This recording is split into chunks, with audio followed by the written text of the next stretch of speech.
Madame, Messieurs, bonjour et bienvenue sur notre chaîne YouTube certifiée Eben Media TV. L'actualité en continu sur l'Afrique et dans le monde. Vous êtes maintenant plus de 220 000 abonnés qui nous suivent au quotidien et partagent nos vidéos, merci pour la confiance. Abonnez-vous et cliquez aussi sur la petite cloche de notification pour ne rien rater de nos prochaines vidéos. N'oubliez pas de partager aussi la vidéo et de la liker. Emmanuel Macron a-t-il dépensé entre 5 et 7 milliards d'euros en 15 jours?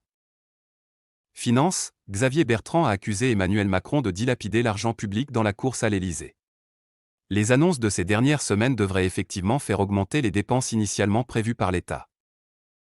C'est une petite phrase qu'il a assénée et répétée. Invité du grand jury LCI-RTL Le Figaro ce dimanche 19 septembre, Xavier Bertrand a fustigé les toutes récentes dépenses publiques d'Emmanuel Macron, qui représenteraient entre 5 et 7 milliards d'euros en 15 jours. Selon lui, le locataire de l'Élysée fait désormais campagne avec le chéquier de la France. Le quoi qu'il en coûte est terminé pour les Français, mais il ne fait que commencer pour la campagne d'Emmanuel Macron, a-t-il lancé à plusieurs reprises, publiant par la suite cette attaque sur son compte Twitter. La somme donnée par le président des Hauts-de-France n'est que très peu exagérée. Rembobinons, 15 jours, cela nous amène au samedi 4 septembre. 8 jours plus tard, le vendredi 10 septembre, Emmanuel Macron promettait que l'État allait débloquer 600 millions d'euros par an pour indemniser les agriculteurs victimes de catastrophes climatiques. Le même jour, son Premier ministre débloquait une enveloppe de 400 millions d'euros supplémentaires pour le développement des transports en commun des collectivités de province.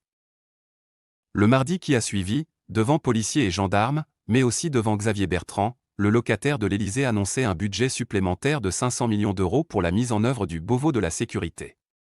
2 jours plus tard, le jeudi 16 septembre, c'est cette fois le Premier ministre qui faisait un geste, cette fois-ci vers les ménages modestes.